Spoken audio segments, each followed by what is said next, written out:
é sobre recomeço. É sobre ter a certeza de que eu não fui tão longe que Deus não pudesse me alcançar. É sobre transformação. É sobre recomeçar. Eu sou o Alexandre, né? Tive uma história aí nas drogas, com uns 13, 14 anos, saindo de casa e não poderia ir morar com meus pais, meus 5 irmãos lá, eles não deixavam eu morar lá. Eu peguei e vou para a Praça da Sé. Comecei a ir para o centro da cidade lá, usar droga e ficar lá fazendo furto. Aí a coisa foi crescendo, foi tomando uma proporção grande, aí eu entrei no crime, aconteceu tudo o que posso imaginar, tráfico, tudo aconteceu na minha vida. Eu sou do Paraná e eu conheci uma moça lá que me fez um convite para vir para São Paulo, né, para uma casa de prostituição. Comecei a conhecer as drogas, bebia muito, fiquei naquele lugar muito tempo trancada ali, não saía para nada porque estava muito viciada. Eu estava num bar ligando para a família que eu não aguentava mais, que eu estava pensando até tirar minha vida. E foi quando eu conheci o Alexandre, nesse mesmo dia que eu tinha acabado de desligar o telefone e falar com a minha irmã. E aí a gente ficamos juntos e fomos usar crack, aí eu aluguei um kitnet perto da Cracolândia. E depois, quando deu os 5 anos completos, foi quando aconteceu o fato que a gente não aguentou mais, estava dentro de uma comunidade, tinha vendido barraco, tinha vendido tudo, não tinha mais nem quase a roupa do corpo. E minha irmã falou para ir embora para lá. E quando a gente chegou lá, a gente começou a ter estudo para uma irmã minha que já era adventista e o meu cunhado. E o cunhado dela me chamou para trabalhar, e eu fui trabalhar e ele ficava o dia inteiro falando de Deus, ele insistiu, na verdade ele insistiu, né? Chegou um certo dia que ele falou, vamos lá no culto, aí eu peguei e falei para ele, ó, eu vou lá para ele parar de encher o saco, que eu não quero ir para a igreja, e quando foi lá que foi o dia que eu tive um encontro com a palavra, 1 Coríntios 3,16, nosso corpo é templo do Espírito Santo. Quem não joga lixo, eu falei para ela ainda em casa, ela tá fumando crack, eu falei, vou na igreja, quando eu voltar eu quero fumar. Foi o contrário, quando eu cheguei eu falei, vamos jogar tudo fora. Aí frequentamos a Semana Santa que teve, e na Semana Santa foi ali a entregue. A gente voltou para São Paulo, né? Ficamos 1 ano e 2 meses lá se tratando. Ficando bem, né? A gente trabalhava, tinha nossa casa, tudo. Hoje nós temos uma casa de recuperação que lá nós dá o curso profissionalizante, certificado, o CNPJ da firma e já coloca eles no trabalho antes de sair da clínica. Eles vão trabalhando fora para alugar uma casa, depois eles vão embora, né? Mas está tudo bem estruturado. A gente é uma família. A casa deles é de um lado, a gente mora do ladinho. Todas as idades. Tem uns velhinhos que moravam na rua, não tem mais família, ninguém mais quer cuidar. De então 80 anos. A gente pegou para cuidar pro resto da vida. E Deus hoje, o que Ele fez na nossa vida, foi a melhor coisa ter aceitado aquele convite. Tudo que nós fazemos hoje é por gratidão. Por isso que a gente quer montar outra casa, porque tá vendo ali, assim, está alcançando tantas pessoas, né? Então, se aumentar a casa, vai alcançar mais. O ano passado foi 40 batismos, 40 pessoas estruturadas, né? E pessoas que viraram empresário. Tem um que saiu de lá agora e montou uma casa de recuperação adventista também. Amem seus familiares, dê muito valor à sua família. Ouçam quando a sua mãe te falar, não vai por esse caminho. Aconteceu tudo o que aconteceu na minha vida pela minha desobediência, por eu ser muito rebelde. Mas escutem os seus pais, deem valor à vida de vocês. E você pensa que não dá mais, que está tudo perdido, que tudo acabou. Na verdade, se você aceitar Jesus, tudo vai começar. É uma viravolta, Deus fez isso comigo e com ela, do crack, e do álcool, do cigarro, da prostituição. Então Deus vai fazer contigo também. Só basta você entregar a vida para Ele.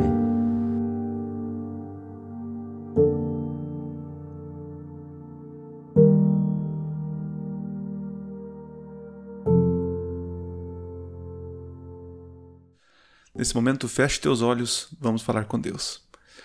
Pai querido, obrigado pela oportunidade de mais uma vez poder abrir a Tua palavra, poder beber da fonte inesgotável da Tua sabedoria, do Teu amor.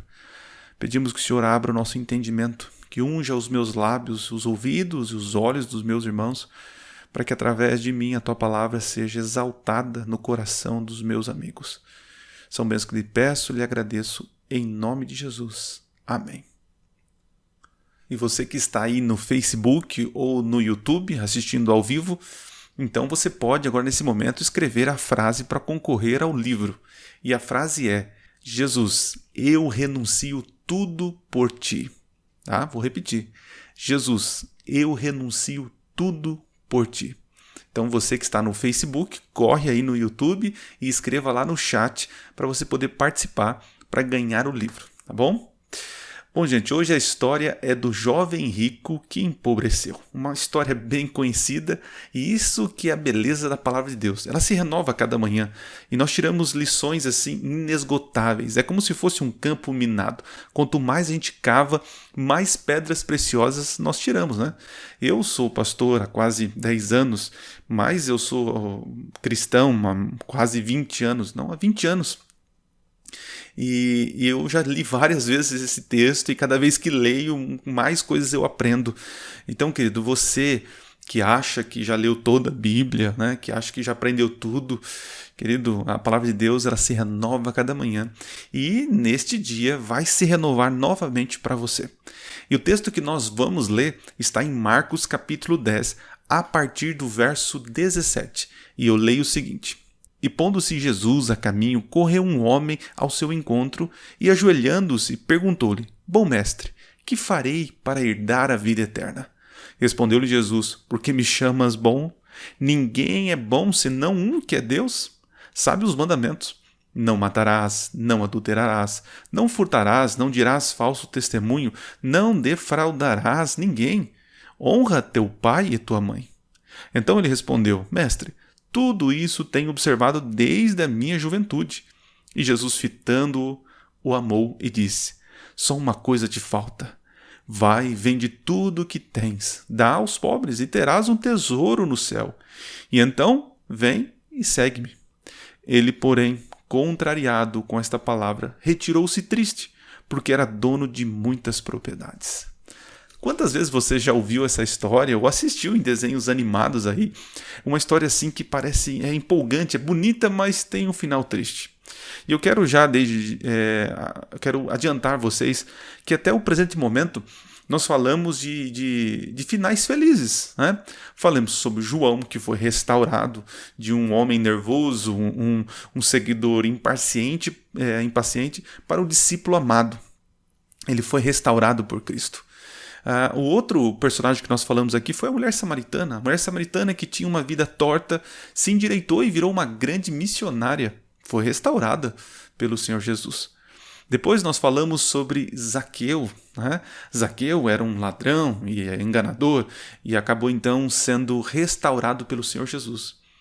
Ontem nós falamos sobre a mulher adúltera. Né?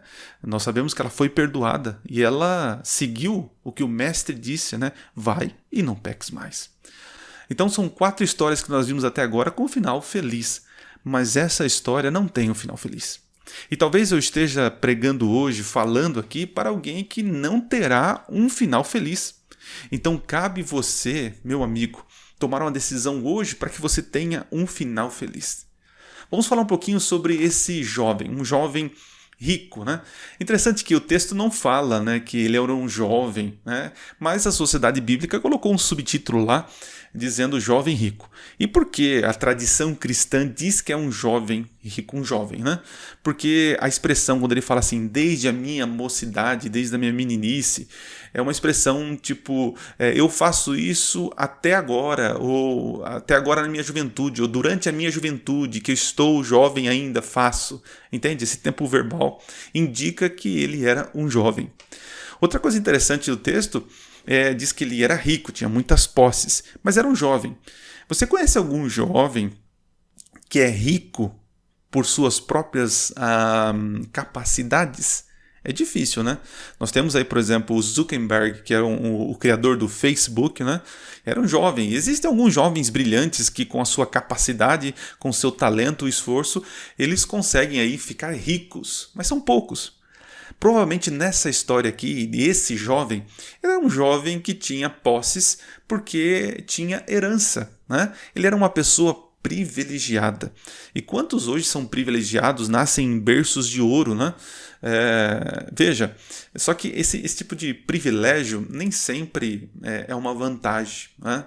Quando eu me refiro a questões eternas, Talvez eu esteja falando para alguém aqui que tem o privilégio, né, de ter nascido num berço cristão, num berço onde o pai e a mãe são pessoas amáveis, tem o privilégio de ter uma casa própria, tem condição de pagar uma faculdade, né? Privilégios. Então, se você tem esse tipo de privilégio, louve a Deus por essa graça. Mas muitos não têm esse privilégio. Muitos não nascem em berços de ouro, muitos nascem e não têm o pai ali presente, não tem a mãe, ou não tem os dois, moram com os avós, enfim, não tem uma família. E aqui nessa história parece tudo perfeito. Um jovem rico, saudável, com dinheiro, com uma boa família, e ele se encontra com o mestre dos mestres, Jesus. Mas nem tudo é bonito nessa história. E nós vamos agora tentar tirar 3 lições importantes que você precisa aprender da lição da história do jovem rico. Então, se prepara, vamos lá. Esse jovem, ele parece ser um bom judeu, né? E ele também, me parece, pelo relato, que ele reconhece Jesus como um bom mestre, como alguém superior a ele. Porque no texto diz que ele correu e se ajoelhou. E veja, um judeu se ajoelhar diante de um homem é uma coisa estranha, não é algo normal, né? Porque os judeus eles têm essa dificuldade de se prostrar perto de uma pessoa, se não for um rei ou uma autoridade, né? Então louvor a uma pessoa é meio perigoso. Mas esse jovem não teve medo de se expor ali e reconhecer que Jesus ele era um mestre. Só que além de mestre, ele coloca um adjetivo dizendo bom mestre. Jesus então faz uma pergunta retórica para ele. Mas por que você me chama de bom? Bom somente é um e é Deus. Então veja que Jesus está dizendo o seguinte: você reconhece que eu sou bom e Deus é bom, logo eu sou Deus. É bem isso mesmo. O jovem rico reconheceu a divindade de Cristo. Por isso que ele se ajoelha e chama ele de bom mestre. E Jesus não recusa a adoração, não recusa o elogio. Isso aqui é uma coisa importante. Jesus era o próprio Deus encarnado.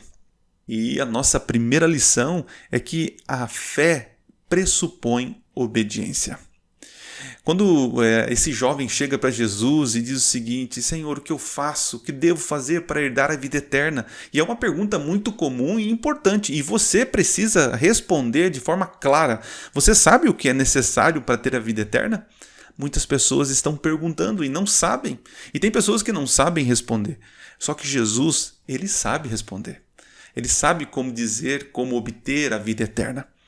Esse jovem, ele possuía uma fé.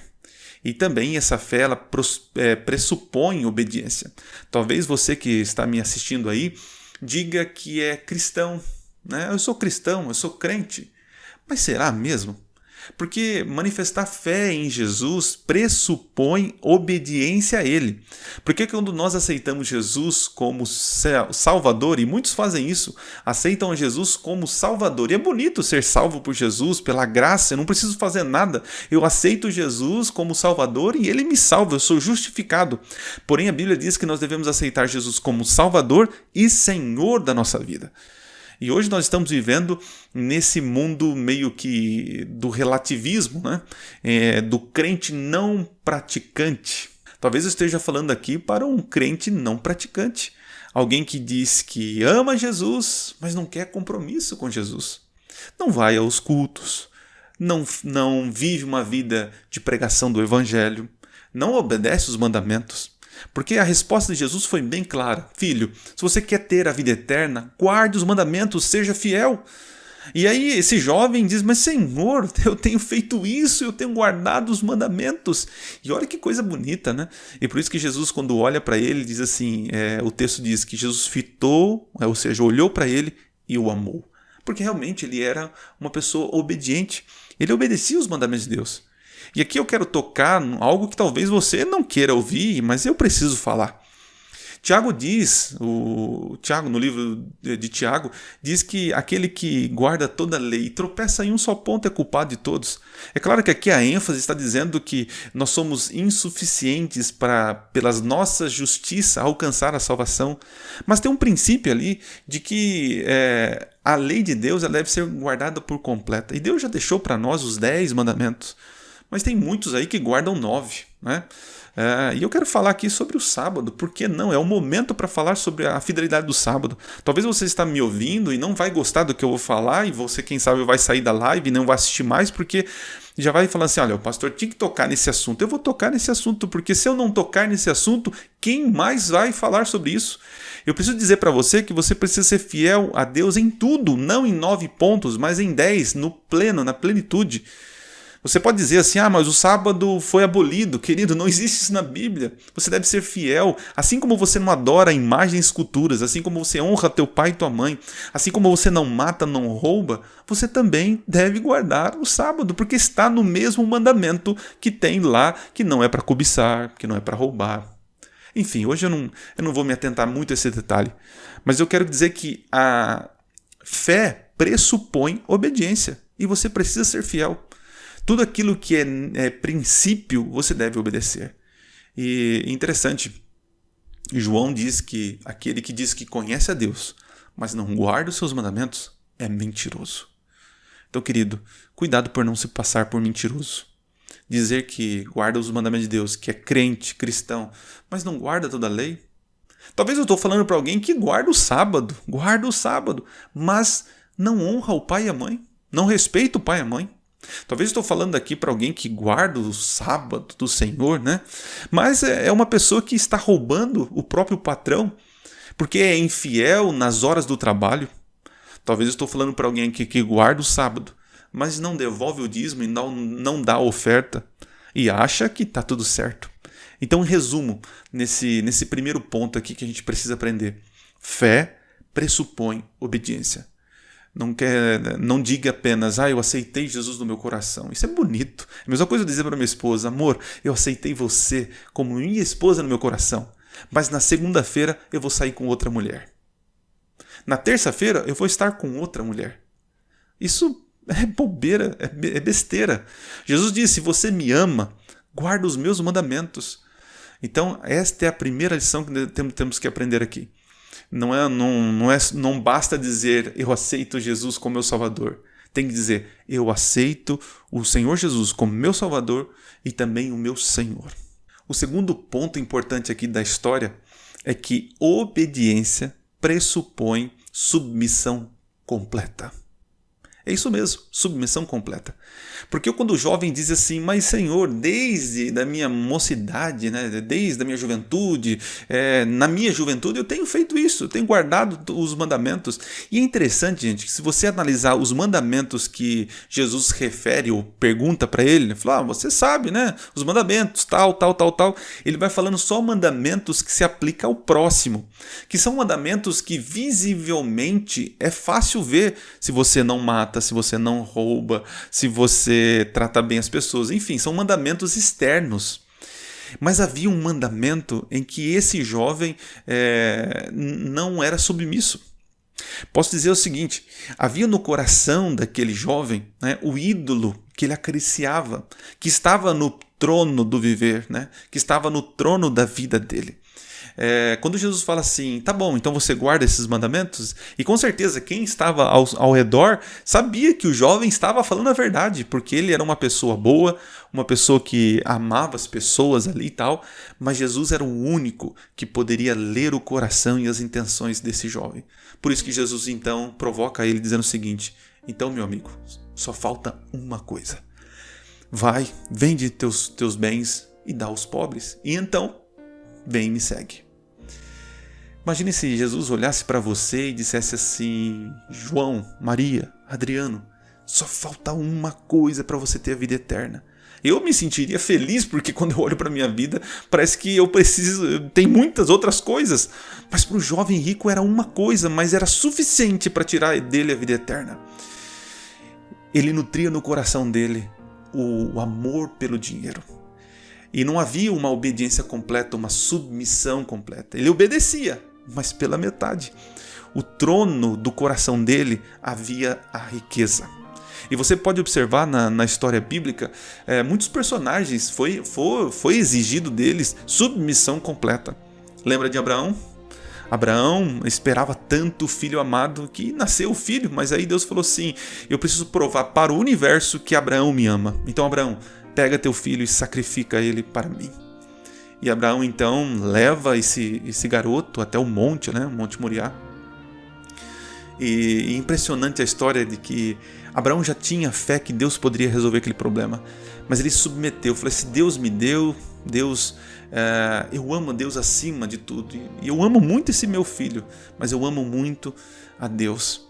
Interessante que ele está junto com o Isaac ali, junto com os servos, ele diz assim: servos, vocês fiquem aqui, porque eu e o garoto, nós vamos subir para o monte, e lá nós vamos adorar, e depois nós voltaremos. Você pode ir lá no texto e conferir. Abraão já sabia que Deus era capaz de ressuscitar o filho, dar outro filho para ele. Então, outro personagem, Jó perdeu tudo, mas confiava no Senhor. E você precisa ter essa submissão completa. E aqui eu queria tocar num ponto importante, que são os ídolos que nós construímos. Os ídolos que nós colocamos acima de Deus, no lugar de Deus. E qual é o seu ídolo? O que você tem colocado na frente de uma submissão completa? Será que é o dinheiro, como o caso do jovem rico, as propriedades? Será que é a vaidade? Será que é a luxúria? Será que é o trabalho? Será que é a preguiça? Será que eu estou falando aqui com um avarento? O que tem te segurado nessa terra, querido? Qual é o teu ídolo? Será que é a tua família? E aqui eu queria tocar num ponto importante, porque em Lucas 14, Jesus diz algo impressionante para aqueles que querem seguir. Eu vou ler aqui. Se alguém vem a mim e não aborrece a seu pai, e mãe, e mulher, filho, irmãos, irmã, e ainda a sua própria vida, não pode ser meu discípulo. E qualquer que não tomar a sua cruz e vier após mim, não pode ser meu discípulo. E para finalizar, Jesus diz: assim, pois, todo aquele que dentre vós não renuncia a tudo quanto tem, não pode ser meu discípulo. Não é brincadeira. Se eu quero destruir um ídolo da minha vida, eu não tenho que odiar as coisas ou odiar o próprio ídolo, Como que eu faço então? Por exemplo, se a minha família ela é um ídolo para mim, eu estou totalmente entregue à minha família, a minha família sempre viveu assim, e se eu for contra a minha família, enfim, é um ídolo que nós colocamos. Então eu vou dar uma dica para você. Você não odeia o ídolo, porque você não vai destruir o ídolo odiando o ídolo. Mas sabe o que você faz? Começa a amar mais a Deus do que esse ídolo. E quando você começa a amar mais a Deus do que a tua família, amar mais a Deus do que o seu próprio dinheiro, amar mais a Deus do que os seus próprios interesses, os ídolos desaparecem do coração. Então, faça esse exercício. Eu sou pai, eu amo minha esposa, eu amo a minha filha, Eu sou marido e pai. Mas como que eu faço? Eu tenho que amar menos eles? Não, eu tenho que amar mais a Deus. É assim que nós destruímos os ídolos. E agora, para finalizar, o terceiro ponto importante dessa história que você precisa aprender. E o terceiro ponto é: o que Deus te pedir, o que Ele te pediu, pressupõe que Ele já tenha feito. Como assim? Deus nunca pede nada para você se Ele já não tenha feito. Aqui na história nós temos o encontro de dois jovens ricos. Nós temos aqui um jovem que tem que é jovem, da sua idade. E nós temos do outro lado Jesus. Jesus que é a juventude em pessoa. Nós temos aqui de um lado um jovem rico que ganhou uma herança. E nós temos do outro lado Jesus, que é a própria herança. Nós temos aqui um jovem que é admirado pela sociedade pelas suas boas obras. E nós temos Jesus, que é adorado pelos os anjos do céu. Nós temos um jovem que possui posses terrenas, até limitadas, mas nós temos um jovem rico, que é o dono do universo.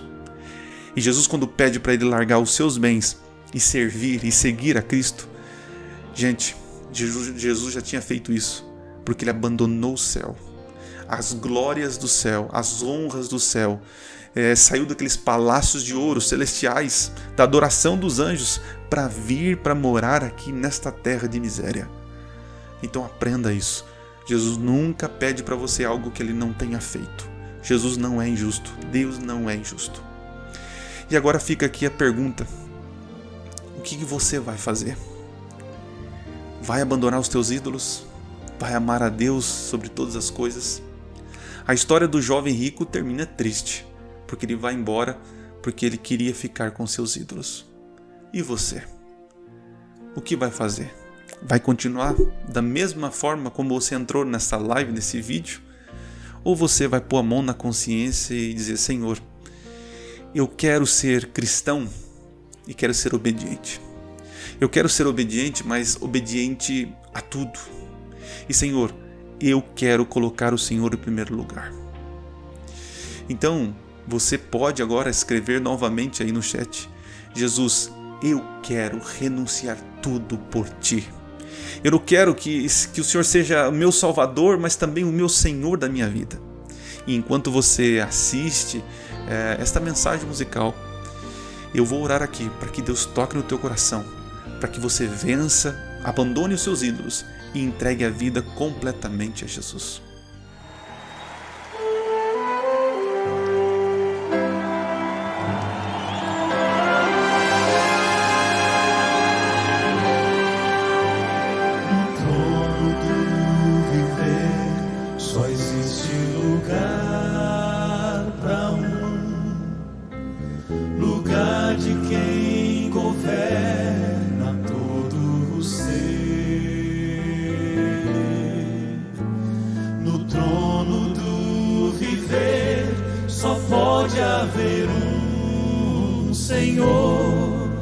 Se forem dois, um será amado e outro rejeitado.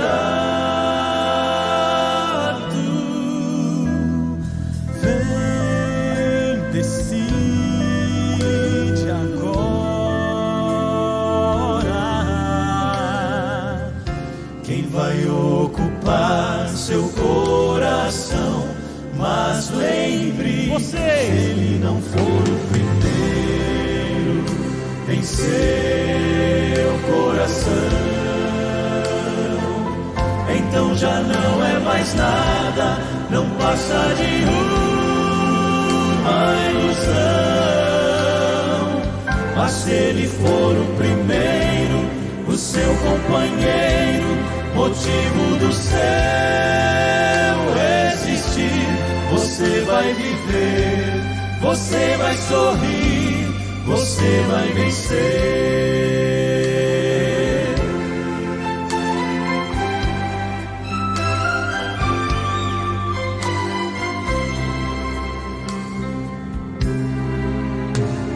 Um novo dia vai nascer pra você e pra mim. Depende de aceitar Jesus no viver. É hora de beber da fonte da vida. Você verá, em Jesus existe plena alegria.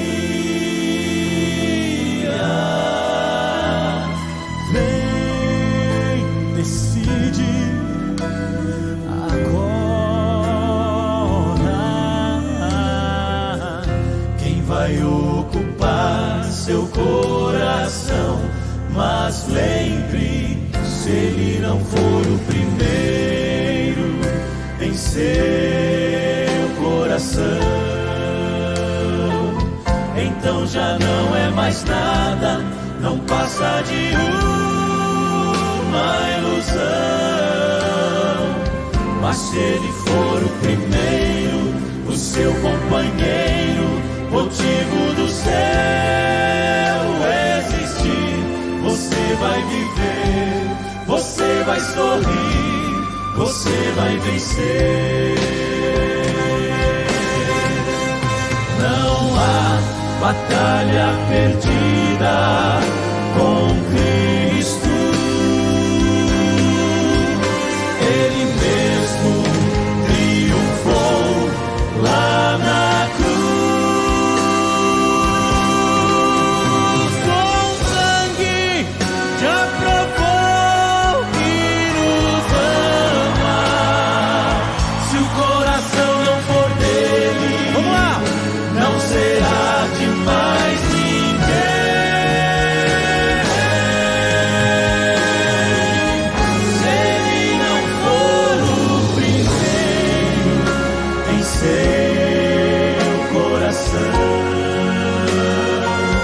Então já não é mais nada, não passa de uma ilusão.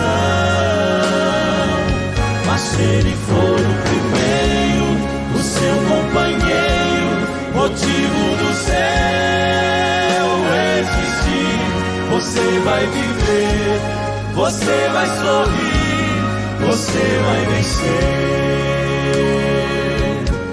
você vai viver, você vai sorrir, vai vencer.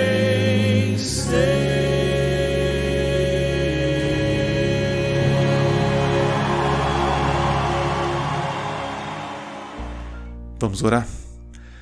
Pai querido, em nome de Jesus, eu quero pedir, meu Deus, que o Senhor mande força dos céus para as pessoas os teus filhos que estão assistindo essa mensagem, ouviram esta música e estão agora com medo de tomar decisões porque vão afetar a vida econômica, a vida social, a vida familiar, mas que eles entendam que eles precisam abandonar tudo para seguir o Senhor, que o Senhor precisa estar em primeiro lugar, não as riquezas, não nossos próprios interesses. Senhor, pela tua graça, pelo teu poder, eu sei, meu Deus, eu creio de que aquele que toma a decisão ao lado do Senhor, o Senhor nunca há de abandonar. Abençoe a todos, perdoe-nos, fortalece-nos. É o que lhe peço, em nome de Jesus. Amém.